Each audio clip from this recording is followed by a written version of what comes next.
गेली एक 4-5 वर्ष रिझर्वेशनची, प्रामुख्याने ओबीसी रिझर्वेशनची, इतर मागासवर्गीय आरक्षणाची केस दावा हा सुप्रीम कोर्टामध्ये सर्वोच्च न्यायालयामध्ये सुरू असल्यामुळे स्थानीय स्वराज्य संस्थांच्या निवडणुकाच झाल्या नव्हत्या.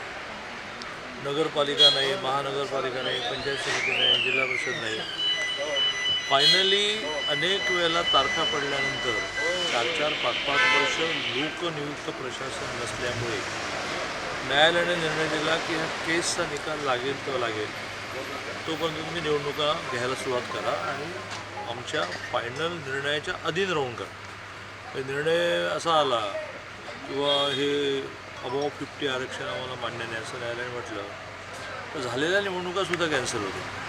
शेवटी कुठेतरी ॲक्सेप्ट करायला हवं होतं, त्यामुळे शासनाने हे स्वीकारलं आणि निवडणुका सुरू झाल्या. परिणामी 288 नगरपालिकांच्या झाल्या, एवढ्या कधी एका वेळेला झाल्या नाही. मग 29 महानगरपालिकांच्या झाल्या आणि आता 34 झेडपीच्या व्हायच्या. तर पुन्हा एकदा सुप्रीम कोर्टाने असं म्हटलं की 50 अभाव आहे, 50% आरक्षण वर आहे, अशांना आता घेताच येणार नाही. 12 ज्या 50 बिलो आहे त्यांचे घ्या, पण तरी 12 झाले. 3 महिने त्यावेळी ओन्ली निवडणूक निवडणूक निवडणूक निवडणूक या सगळ्यातून एक 2 दिवस, कारण माझं झालं असं की 19ला मी माझ्या श्रेष्ठींच्या म्हणजे अमितभाईंच्या सूचनेप्रमाणे कोल्हापूरचा निवासी असूनही, विधान परिषद सदस्य कोल्हापूरचा असूनही, पदवीधरचा आमदार कोल्हापूर असूनही पुण्याला येऊन लढलो. तेव्हापासून घर शिफ्ट न केल्यामुळे घर नावाचा विषय पण राहिलाच नाही. परिणामी आत्ता निवडणुकांनंतर असा निर्णय केला की 2 दिवस इथे पावसला येऊन राहावं, पुन्हा 2 दिवसानंतर आहेच सगळं जातं. पण तुम्ही आता भेटलात तर निवडणुका का नव्हत्या झाल्या याची पार्श्वभूमी सांगितली, केवढ्या मोठ्या संख्येने झाल्या तेवढं सांगितलं, त्या विचारून विचार. साहेब, सुनेत्रा वहिनीने तुम्ही काल एक सल्ला दिलात की दादांप्रमाणे आदरयुक्त धाक. सल्ला देण्या इतका मी मोठा नाही. मी त्यांना अजितदादांना ॲप्रिसिएट करताना, अजितदादांचं कौतुक करताना मी असं म्हटलं की त्यांनी खूप मेहनतीने एवढे वर्ष त्यासाठी राजकारणामध्ये घालवावी लागली, एक आदरयुक्त भीती निर्माण केली. प्रशासन त्या टरकायचं, हे दादा विचारण्यापूर्वी कर्रे फाईल ते पूर्ण. मी त्यांना असं म्हटलं आता हे सगळंच तुमच्याकडे आलं आहे, तुमच्याकडे आल्यामुळे तुम्हाला पण एक आदरयुक्त भीती निर्माण करायला लागेल. ते प्रशासन तसं सहजासहजी कोणाला जुमानत नाही. सल्ला नाही, विश्लेषण जास्त आहे. दादा, अजितदादांच्या अपघाती निधनानंतर आता राजकारण सुरू झालेलं आहे. म्हणजे रोहित पवारांनी सुद्धा काही आरोप प्रत्यारोप केलेले आहेत. तर याकडे हा घातच आहे असं रोहित पवारांचं हे म्हणणं आहे. सर, मी वारंवार ही मांडणी केली आहे की लोकशाहीमध्ये कोणालाही काही म्हणायला परवानगी, त्याला लोकशाही म्हणतात. फक्त ह्या देशामध्ये 47 नंतर 19 महिने 75 ते पुढे 19 महिन्याचे गेले, 75-77, त्याच्यात स्वर्गीय इंदिरा गांधींनी आणीबाणी आणली. ते तुम्हाला मला विचारायला परवानगी नव्हती, लगेच आत टाकलं असतं, लिहायला परवानगी नव्हती. तो 19 महिन्याचा कालावधी सोडला तर ह्या देशामध्ये कोणालाही काही संशय व्यक्त करायला परवानगी आहे, आरोप करायला परवानगी आहे, काय पाहिजे ते करायला परवानगी. रोहित पवार तर अजितदादांच्या कुटुंबातले सदस्य आहेत, त्यामुळे त्यांना असं वाटतं की बा काहीतरी घातपात आहे, तर त्यांनी तो व्यक्त केला पाहिजे. पण त्यांनी तो असा माध्यमांपुढे व्यक्त करून होणार नाही. एखादा विषय आपल्या देशामध्ये ती एक गोष्ट करायला लागेल जी विदेशात असते की एखाद्या गोष्टीच्या मुळापर्यंत जातात, अभ्यास करतात, प्रयत्न करतात, यंत्रणा लावतात, मेहनत घेतात. आपल्याकडे त्याची काही कोणाची तयारी नसते. आपलं उठायचं, तुम्ही अलीकडे एका वेळेला माझ्यासमोर कमीच आहेत, एकदम 20-20 बूम समोर ठेवले की आम्हाला एकदम स्फुरण चढतं. म्हणजे पुन्हा एकदा मी रोहित पवार टीका करत नाही, पण परिणामी एखाद्या विषयात प्रेसमध्ये मांडून काय होणार, लोकांना कळलं, पुढे काय व्हायचं, तर संबंधित एजन्सीकडे कंप्लेंट करणं, पुरावे गोळा करणं, पुरावे गोळा करणं, एजन्सीज लावणं आणि सोडायचंच नाही, मुळापर्यंत जायचं. असं रोहित पवारांनी करावं. सर, चौकशी समित्या तर खूप नेमल्या गेल्या, त्यांच्यामुळे त्यांनी सगळे पुरावे करावेत. हां सर, शंभूराज देसाईंनी भाजपला आणि पर्यायाने एक प्रकारे तुम्हालाच एक इशारा दिलेला आहे. म्हणजे सांगली महापालिका आणि जिल्हा परिषद निवडणुकांवरून एका लुगड्यावर बाई म्हातारी होत नाही, आमची भूमिका ठरवणार आहे भाजप कोण, असं त्यांनी थेट इशारा. शंभूराज देसाई हे माझे मित्रही आहेत, माझे नेतेही आहेत, आणि त्यामुळे मित्राला काही बोलता येतं तसं ते बोलले असतील. मला त्याचा राग बिलकुल नाही. माझं म्हणणं एवढंच आहे की राजकारणामध्ये सगळं गणित हे भावनेशी जोडलेलं जसं असतं तसं संख्येशी जोडलेलं असतं. ज्या वेळेला 19ला सरकार गेलं त्यावेळेला 161 जागा भारतीय जनता पार्टीच्या शिवसेनेच्या आणि एकूण अपक्ष 190 असूनही सरकार गेलं. का गेलं तर त्या 161 मधल्या 54 का 55 शिवसेनेने बाहेर जायचा निर्णय केला. मग संख्याबळ कमी झालं.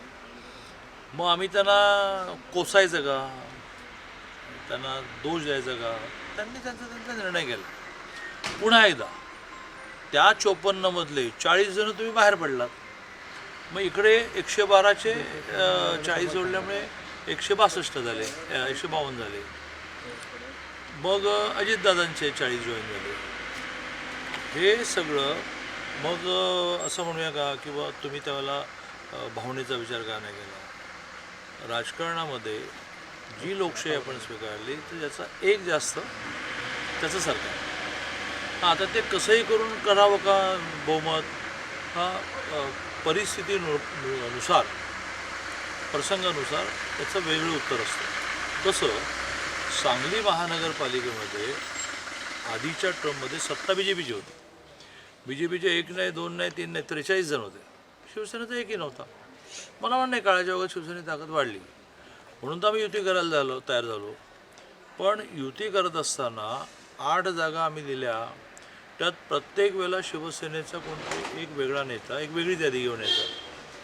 एक सेटिंग जे असतं ना तयार झालेलं असतं की कोणाकोणाला कुठे कुठे उभं करायचं. एनिवे त्या खोलात मला जायचं नाही, तुमच्या एवढं वेळी घ्यायचं नाही मला.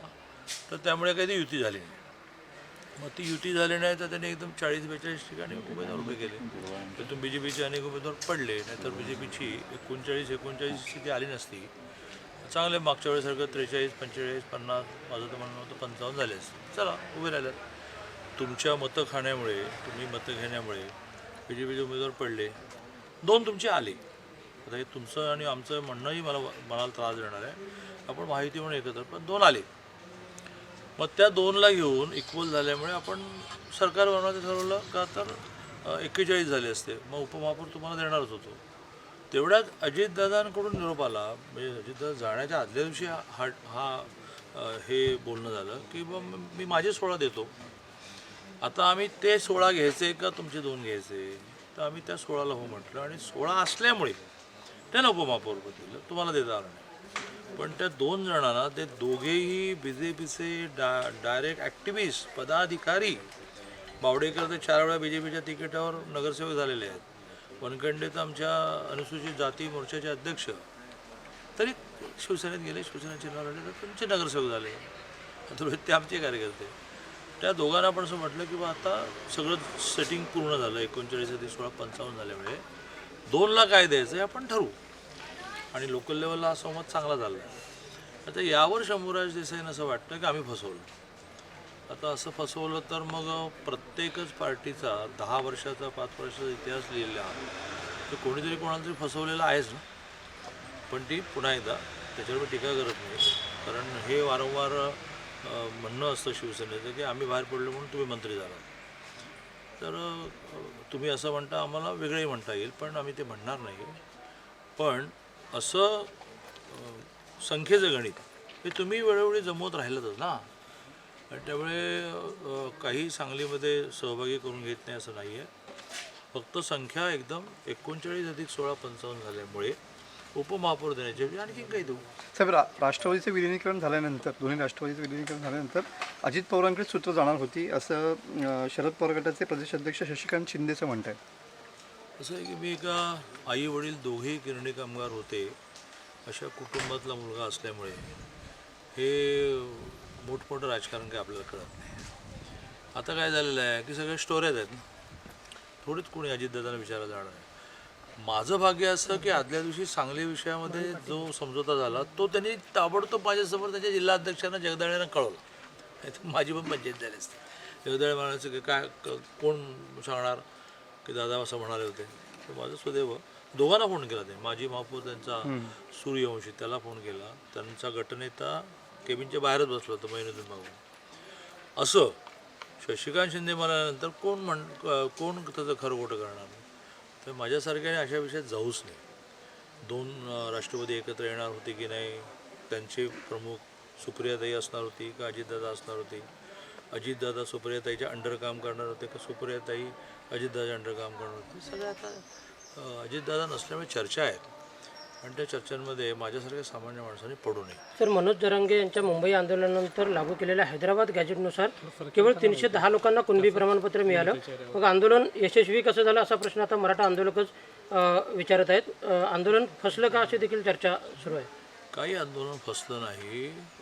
मनोज जरांगेंच्या आंदोलनामुळे खूप मोठ्या संख्या हैदराबाद गॅझेटमध्ये काय झालं की हैदराबाद गॅझेटमध्ये व्यक्तीच्या नोंदी नाही आहेत, गटाच्या नोंदी आहेत. ह्या गावामध्ये 400 कुटुंब मराठी होती, पण त्या गावामध्ये 200 कुटुंब ही OBC होती, 100 कुटुंब SC होती. मग कोणती की ज्यांना आपण OBC म्हणणार, असा तो विषय असल्यामुळे हैदराबाद गॅझेटमधून किती जणांना मिळेल मला माहीत नाही. पण मराठवाड्यातल्या सगळ्या जिल्ह्यांमध्ये, शेवटी हा विषय मराठवाड्यापुरता जास्त आहे, बाकीच्या सगळ्या ठिकाणी कुणबी नोंदी सापडल्या आणि काही लाख मराठे हे कुणबी होऊन OBC झाले. मराठवाड्यामध्ये अपार्ट पण हैदराबाद गॅझेट खूप नोंदी मिळाल्या. ॲज पर माय नॉलेज 48,000 वगैरे नोंदी मिळाल्या. एक नोंद ही 300 सर्टिफिकेट क्रिएट करते. मग त्यांच्या मुलांना मिळते, त्यांच्या चुलत भावांना मिळते, अशी ती क्रिएट होत होत 300 जणांना मिळते. आणि तसं विचार करतो तर 12 लाख मिळाला. आता प्रत्येक नोंद आणि प्रत्येकच दाखला हा जात पडताळणीमध्ये व्हेरिफिकेशनमध्ये कन्वर्ट होतो असं नाही.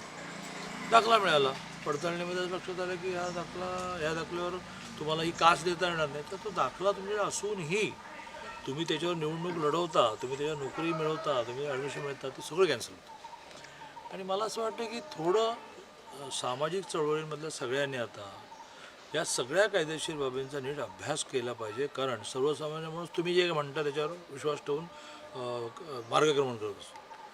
तर हैदराबाद गॅझेट म्हणजे काय? हैदराबाद गॅझेटमध्ये इंडिव्हिज्युअल चंद्रकांत सरस्वती बच्चू पाटील कुणबी अशी नोंद सापडली का? तर ती गठ्ठ्याने सापडली. मग हैदराबाद गॅझेटच्या मर्यादा आहेत का? माहीत नाही. हैदराबाद गॅझेटसाठी आणि एकूणच मराठ्यांना कुणबी सर्टिफिकेट देण्यासाठी रिटायर्ड जज शिंदेची समिती जी आपण गेली ते बिचारे इतकं काम करतात. दिल्लीत जातात, हैदराबाद जातात, मग वेगवेगळ्या जिल्ह्यामध्ये जातात, ते खूप मेहनत घेत आहेत. त्यामुळे हैदराबाद गॅझेटमध्ये गठ्ठ्याने सापडलेल्या कुणबी नोंदी ह्या इंडिव्हिज्युअलला कशा शिफ्ट करता येतील त्याचा अजूनही कोणाला निर्णय करता येणार नाही. दादा, मंत्रालयातील कार्यालयावरच थेट छापा पडलेला आहे. रद्द परवान्याचे नूतनीकरण करण्यासाठी लिपिक राजेंद्र ढेरंगेनं 35,000ची लाच घेताना रंग्यात पकडण्यात आले. कार्यालयामध्ये जरी एखादा अधिकारी सापडला असेल तरी त्याचा मंत्र्यांकडे दोष जात नाही. याच्यासाठी शेवटी तो मंत्री कोणाला याचं काय एक दुर्बीण घेऊन फिरणार का? चुकीचं झालं असं मंत्रालयात होता कामा नये, ही स्टेज येता कामा नये. पण ती एका माणसाने केलेला घपला आहे, त्याला त्याची शिक्षा होईल. पण एकदम मंत्रालयात कसं सापडलं, मंत्र्यांच्यामुळे कसं सापडलं, तर आता दिवसभरात मंत्रालयात येणारी संख्या काही हजार आहे. मंत्रालयात काम करणारा सरकारी नोकरवर्ग काही हजार आहे. म्हणजे मग हे होऊ द्यायचं का? हे झालं चांगलं झालं का? हे होऊ द्यायचं नाही, हे चांगलं झालेलं नाही, हे चिंताजनक आहे. पण घडलेली घटना जी आहे ती सदा सर्व काळ पैशाच्या मोहात पडणारी माणसं जी वाढली की ज्यांना स्मॉल इज ब्युटी नावाचं पुस्तक आहे, हे सगळ्यांना तर मराठी करून वाचायला दिलं पाहिजे. थोडक्यामध्ये मजा आहे. तर ते काय जणांची बुका इतकी असतात की त्यांचं काय पोटच भरत नाही, त्याला काय करतात. अजित पवारांच्या अपघातावरून राष्ट्रवादीत अंतर्गत कलह पाहायला मिळतो. कारण अमोल मिटकरी, सुरज चव्हाण आणि रुपाली ठोंबरे यांनी अजित पवार यांच्या घातपात असल्याचा सूर लावल्यानं पक्षांतर्गतच नाराजी असल्याचं मिळतं. तर सुनेत्रा पवारांचंही रोहित पवारांना समर्थन असल्याची चर्चा आहे. असं आहे, अजितदादांची राष्ट्रवादी, पवारसाहेबांची राष्ट्रवादी या विषयात आता पत्रकारांनी पडू नये आणि अन्य कोणी पडू नये. त्यांना त्यांचं करू द्यावं. तर एक लास्ट प्रश्न, चंद्रपूर मधल्या महानगरपालिकेच्या महापौर आणि उपमहापौराच्या शपथविधी सोहळ्यावरून सध्या मुनगंटीवार आणि जोरगेवार यांच्यामध्ये शाब्दिक आमचे प्रदेश अध्यक्ष अशा सगळ्या गोष्टी डील करायला म्हणजे हाताळायला खूप समर्थ आहेत. आणि आमच्याकडे एक शिस्त आहे की ज्याचं काम त्याने करायचं. रवीजी म्हणजे आमचे राज्याचे अध्यक्ष पाहतील. सर, एकनाथ शिंदेने आदेश केलेले आहेत की बांगलादेशीमध्ये कारवाई करा. बांगलादेशींवरती कारवाई करा. आणि अतिशय योग्य आदेश त्यांनी काढला आहे. याची अतिशय कठोर अंमलबजावणी केली पाहिजे. आज पुण्यामध्ये फर्ग्युसन रोडला चला 90% 80% फेरीवाले बांगलादेश आहे. परत ते गप व्यवसाय करतील नाही, ते आपल्या मुलीबाळींशी चुकीचा व्यवहार करतात, त्यांना आकर्षण निर्माण करतात, त्यातून लव जिहादसारखे प्रकार होत आहेत. तेव्हा हा मोठा सिरियस विषय आहे. पुण्यात आता भारतीय जनता पार्टी सत्ता आली आहे. मध्ये 4-5 वर्ष प्रशासक राज होतं. आता मी आणि प्रमुख्याने माननीय मुख्यमंत्री महोदय देवेंद्रजींनी त्या सगळ्यांना आदेश दिला आहे की बिलकुल चालणार नाही. म्हणजे एकदा कारवाई झाली की 8 दिवस थांबतात, पुणे येऊन बसतात. त्यामुळे एकनाथजींनी अतिशय योग्य भूमिका घेतली आहे. देवेंद्रजींनी, एकनाथजींनी, सुनेत्रावणींनी की गावागावामध्ये आढावा घेतले पाहिजे, चेक करा सगळ्यांना. आता त्यातला एक मोठा प्रॉब्लेम काय असतो की असे बांगलादेशी सापडले त्यांना बाहेर पाठवणे, ज्याला इंग्लिशमध्ये डिपोर्ट म्हणतात, त्याची प्रक्रिया भयंकर जटिल आहे. ती सोपी करायला पाहिजे.